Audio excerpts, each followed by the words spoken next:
Capítulo 2. Con los samanas.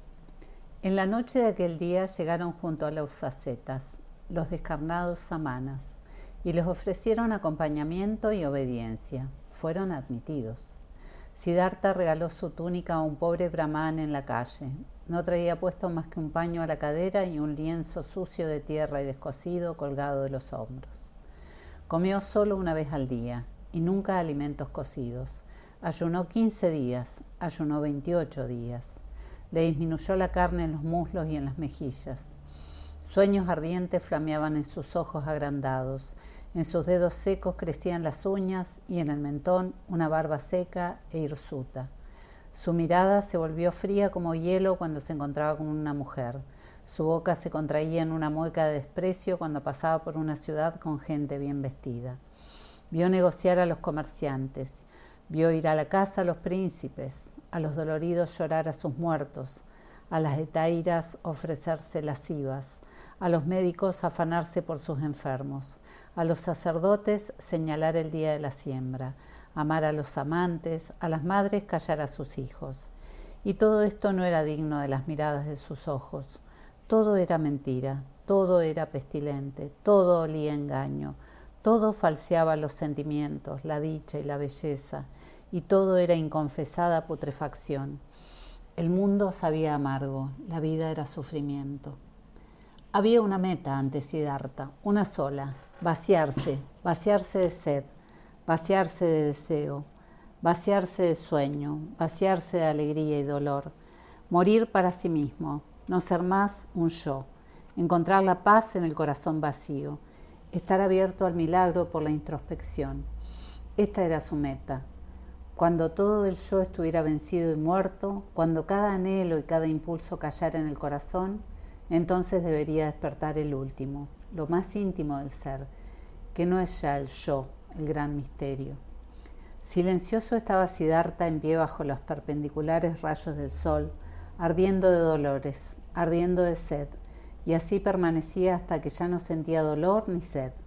Silencioso estaba en pie bajo la lluvia. Las gotas de agua caían de su pelo sobre los hombros, llenos de frío, sobre las heladas caderas y piernas.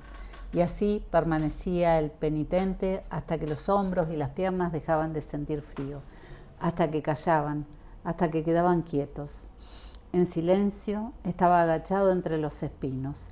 La sangre brotaba roja de la piel ardiente, el pus de las úlceras, y Siddhartha permanecía rígido, permanecía inmóvil, hasta que la sangre dejaba de brotar, hasta que nada le punzaba, hasta que nada le quemaba.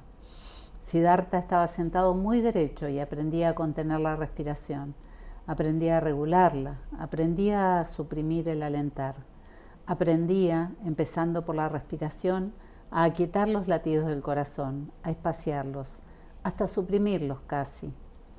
Adoctrinado por el más anciano de los samanas, Siddhartha ejercitaba el ensimismamiento, ejercitaba la meditación. Si una garza volaba sobre el bosque de bambúes, Siddhartha tomaba la garza en el alma. Volaba sobre el bosque y la montaña, se convertía en garza, comía pescados, pasaba hambres de garza, hablaba con graznidos de garza, moría muerte de garza. Si un chacal aparecía muerto al borde del arenal, el alma de Siddhartha se deslizaba dentro del cadáver, se convertía en un chacal muerto, yacía en la arena, se hinchaba, olía mal, se corrompía, era despedazado por las hienas, era desollado por los buitres, se convertía en esqueleto, se volvía polvo, se esparcía por la campiña. Y el alma de Siddhartha regresaba, estaba muerta, estaba corrompida, estaba esparcida como el polvo. Había gustado la turbia embriaguez de los remolinos, atormentado por una nueva sed como un cazador en el puesto. Esperaba conocer dónde terminaría el remolino, dónde estaba el fin de las causas, dónde empezaba la eternidad sin dolores. Mataba sus sentidos, mataba sus recuerdos. Se salía de su yo para introducirse en 1000 formas extrañas. Era animal, carroña, piedra, árbol, agua, y al despertar se volvía a encontrar a sí mismo. Luciera el sol o la luna, volvía a ser un yo, giraba en remolinos, sentía sed, vencía la sed, volvía a sentir sed otra vez. Mucho aprendió Siddhartha entre los samanas. Aprendió a andar muchos caminos fuera de su yo. Recorrió el camino del ensimismamiento por el dolor, por el voluntario sufrir, y venciendo al dolor, al hambre, a la sed, a la fatiga. Recorrió el camino del ensimismamiento por la meditación, por el vacío del pensamiento de los sentidos de toda imagen. Aprendió a andar estos y otros caminos. Perdió 1000 veces su yo. Permaneció horas y días hundido en el no yo. Pero aunque estos caminos partían del yo, su meta estaba siempre en el mismo yo.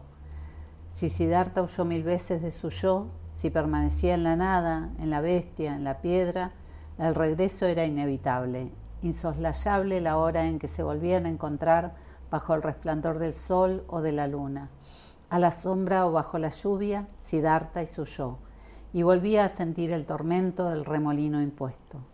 Junto a él vivía Govinda, su sombra. Seguía su mismo camino, se imponía los mismos trabajos.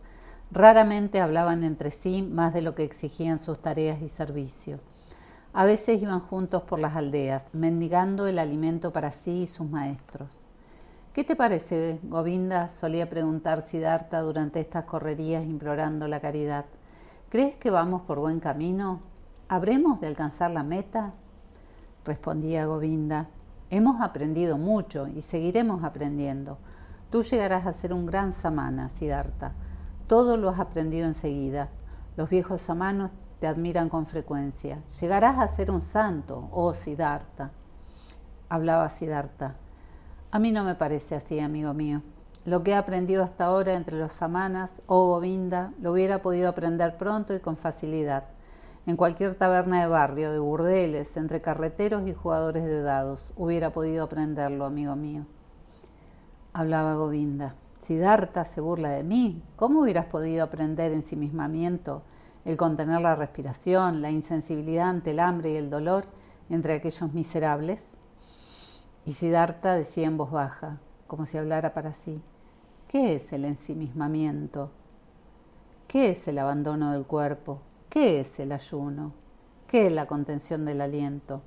Es la huida del yo, es un breve alejarse del tormento del ser yo, es un corto embotamiento frente al dolor y la falta de sentido de la vida. La misma huida, el mismo breve embotamiento encuentra el boyero en el mesón cuando bebe su vino de arroz o la leche de coco fermentada. Entonces no siente ya su yo, ya no siente el dolor de la vida. Entonces encuentra un breve embotamiento. Encuentra, dormitando sobre su taza de vino de arroz, lo mismo que Siddhartha y Govinda encuentran cuando se evaden de sus cuerpos, tras largos ejercicios, y permanecen en el no yo. Así es, oh Govinda. Habló Govinda.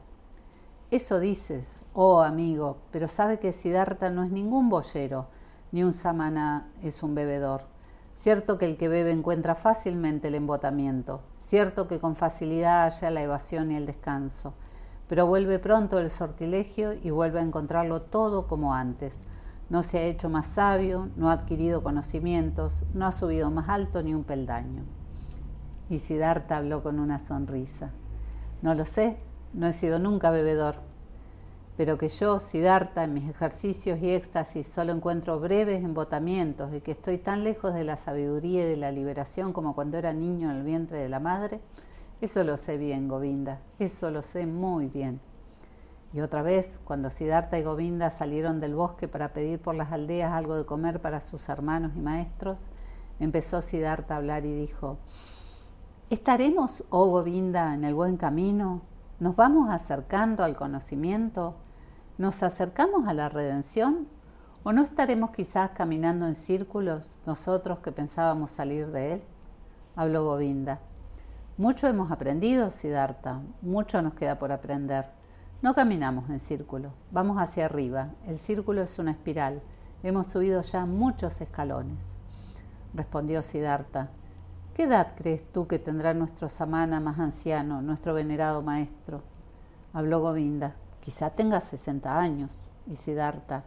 Tiene 60 años y no ha alcanzado el nirvana. Tendrá 70 y 80 y tú y yo seremos igual de viejos y seguiremos ejercitándonos, seguiremos ayunando y meditando, pero no alcanzaremos el nirvana, ni él ni nosotros. Oh, Govinda, creo que ninguno de todos los samanas que hay alcanzará quizá el nirvana. Encontramos consuelos, encontramos embotamientos, aprendemos habilidades con las que nos engañamos, pero lo esencial, la senda de las sendas, no la encontramos. No pronuncies, dijo Govinda, tan terribles palabras, Siddhartha. ¿Cómo es posible que entre tantos hombres sabios, entre tantos brahmanes, entre tantos severos y venerables samanas, entre tantos hombres sabios, santos e introvertidos, ninguno encuentre el camino? Pero Siddhartha respondió con una voz que tenía tanto de triste como de irónica. Pronto, Govinda, tu amigo dejará esta senda de los samanas, por lo que tanto he caminado contigo. Padezco sed, oh Govinda, y en este largo camino del samana no ha menguado en nada mi sed. Siempre he tenido sed de conocimientos, siempre he estado lleno de interrogantes. He preguntado a los brahmanes año tras año y he preguntado a los Vedas año tras año. Quizá, oh Govinda, hubiera sido tan bueno, tan prudente, tan sano haber preguntado al rinoceronte o al chimpancé. He empleado mucho tiempo y todavía no he llegado al fin para aprender esto. Oh Govinda, que nada se puede aprender.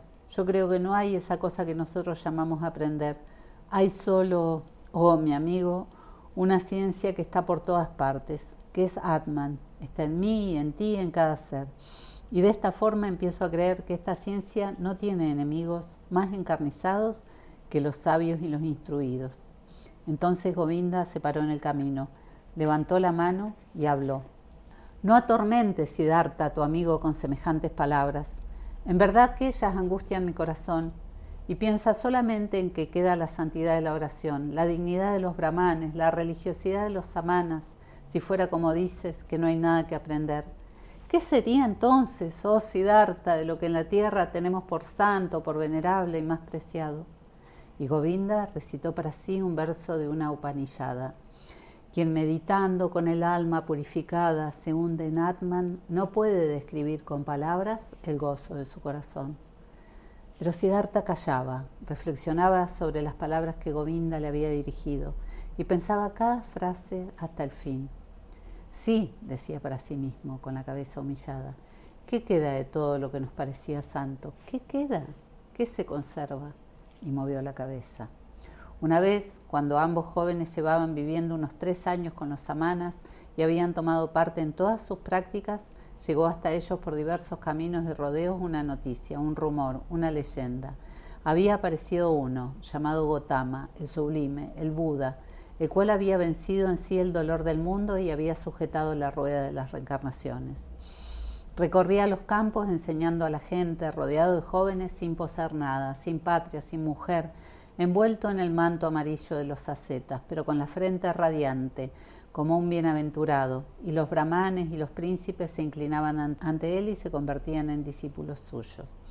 Esta leyenda, este rumor, esta fábula resonaba por todas partes, exhalaba su aroma aquí y allá. En las ciudades hablaban de él los brahmanes, en el bosque los samanas. Cada vez penetraba más el nombre de Gotama, el Buda, en los oídos de los jóvenes para bien y para mal, en alabanzas y en injurias. Como cuando en una comarca reina la peste y se difunde la nueva de que hay un hombre, un sabio, un perito, cuya palabra y aliento basta para librar a cualquiera de la epidemia, e igual que este rumor atraviesa todo el país y todos hablan de ello, muchos creen, muchos dudan, pero muchos también son los que se ponen al punto en camino para ir en busca del sabio, del Salvador. Así recorrió la región aquella nueva, aquella perfumada leyenda de Gotama, el Buda, el sabio de la descendencia de Sakya. Según los creyentes, poseía los más altos conocimientos, recordaba su encarnación anterior. Había alcanzado el nirvana y ya no volvería a entrar en el círculo ni se hundiría en la turbia corriente de la transmigración. Se decían de él cosas increíbles y maravillosas, que había hecho milagros, que había vencido al demonio, que había hablado con los dioses. Pero sus enemigos y los incrédulos decían que este tal Gotama era un embaucador, que pasaba los días en una vida de delicias, que despreciaba los sacrificios, que carecía de instrucción y no conocía ni los ejercicios ni la mortificación. Dulcemente sonaba la leyenda de Buda. Estas nuevas exhalaban cierto encanto. El mundo estaba enfermo, la vida era difícil de soportar, y ved aquí parece brotar una fuente. Aquí parece oírse la llamada de un mensajero llena de consuelo, dulce, llena de nobles promesas. Por todas partes donde resonaba el rumor de Buda, por toda la India, escuchaban los jóvenes, sentían añoranza, alentaban esperanzas, y entre los hijos de los brahmanes de las ciudades y aldeas, cualquier peregrino era muy bien recibido si traían noticias de él, del sublime, del Sakyamuni. También había llegado hasta los samanas del bosque, hasta Siddhartha, hasta Govinda, la leyenda. Lentamente, a gotas, cada gota preñada de esperanza, cada gota llena de dudas. Hablaban poco de ello, pues el anciano de los samanas era poco amigo de esta leyenda. Había sabido que aquel pretendido Buda había sido antes una asceta y había vivido en el bosque, y luego se había entregado a la buena vida y a los placeres del mundo, y no daba mucha importancia a este Gotama. «Oh, Siddhartha», dijo un día Govinda a su amigo, «hoy estuve en la aldea y un brahmán me invitó a entrar en su casa, y en su casa estaba el hijo de un brahmán de Mahada, el cual ha visto con sus propios ojos al Buda y ha escuchado sus enseñanzas. En verdad que entonces sentí un dolor en el pecho y pensé por mí, ojalá pudiera yo también, ojalá pudiéramos ambos, Siddhartha y yo, conocer la hora en que recibiéramos lección de la boca de aquel bienaventurado. Di, amigo, ¿no podríamos ir nosotros también a su encuentro y escuchar de los labios del Buda la lección?» Habló Siddhartha. «Siempre, oh Govinda, he pensado que Govinda permanecería entre los samanas. Siempre he creído que su meta era llegar a los 60 o a los 70 practicando siempre las reglas y ejercicios que adornan a los samanas. Pero mira, yo conocí poco a Govinda, sabía poco de su corazón, de modo que ahora quieres, mi fiel amigo, tomar la senda y llegar hasta allí donde el Buda enseña su doctrina». Habló Govinda. «Te gusta bromear, puedes bromear cuanto quieras, Siddhartha, pero ¿no te ha venido en gana? ¿No ha despertado en ti el deseo de escuchar esta doctrina? ¿Y no me has dicho en otra ocasión que no seguirías por más tiempo el camino de los samanas?» Sonrió Siddhartha a su manera, con lo que el tono de su voz adquirió un matiz de tristeza y una sombra de mofa, y dijo: «Bien has dicho, Govinda, bien has dicho y bien has recordado. Sin embargo, también deberías recordar lo otro que a mí me oíste, es decir, que estoy cansado y desconfío de todas las doctrinas y enseñanzas, y que es poca mi fe en las palabras de los maestros que llegan hasta nosotros. Mas, querido, estoy dispuesto a escuchar aquellas enseñanzas, aunque creo de todo corazón que el mejor fruto de ellas ya lo hemos saboreado». Habló Govinda. «Tu buena disposición regocija mi corazón, pero dime, ¿cómo es posible que antes de escuchar la doctrina del Gotama hayamos gustado ya sus mejores frutos?» Habló Siddhartha.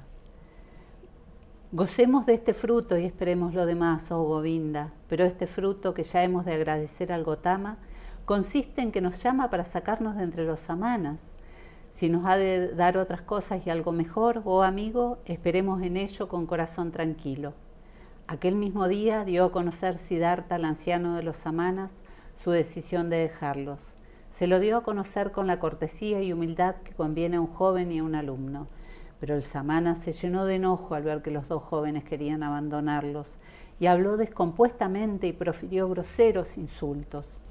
Govinda estaba asustado y perplejo, pero Siddhartha se inclinó sobre el oído de Govinda y susurró: «Ahora quiero demostrar al viejo que he aprendido algo entre ellos». Mientras se acercaba al samana, con el alma concentrada, prendió la mirada del anciano con la suya. Le hechizó, le hizo callar. Se apropió de su voluntad, le impuso la suya. Le ordenó que hiciera silenciosamente lo que le pedía. El anciano quedó mudo, sus ojos miraban fijamente, su voluntad estaba paralizada, sus brazos pendían inertes, estaba sin fuerzas, preso en el encanto de Siddhartha. Pero los pensamientos de Siddhartha se habían apoderado de los del samana, y éste debía hacer todo lo que el otro le ordenara. Y así el anciano se inclinó varias veces, hizo ademán de bendecirlos una y otra vez y pronunció vacilante una piadosa oración de despedida. Y los jóvenes respondieron agradecidos a las inclinaciones, a los votos de ventura, y salieron de allí saludando. Por el camino dijo Govinda: «Oh, Siddhartha, has aprendido con los samanas más de lo que yo creía. Es muy difícil, dificilísimo, hechizar a un viejo samana. En verdad que si te hubieras quedado allí habrías aprendido pronto a caminar sobre el agua». No codicio el andar sobre el agua, dijo Siddhartha, que los viejos samanas se den por contentos con semejantes artes.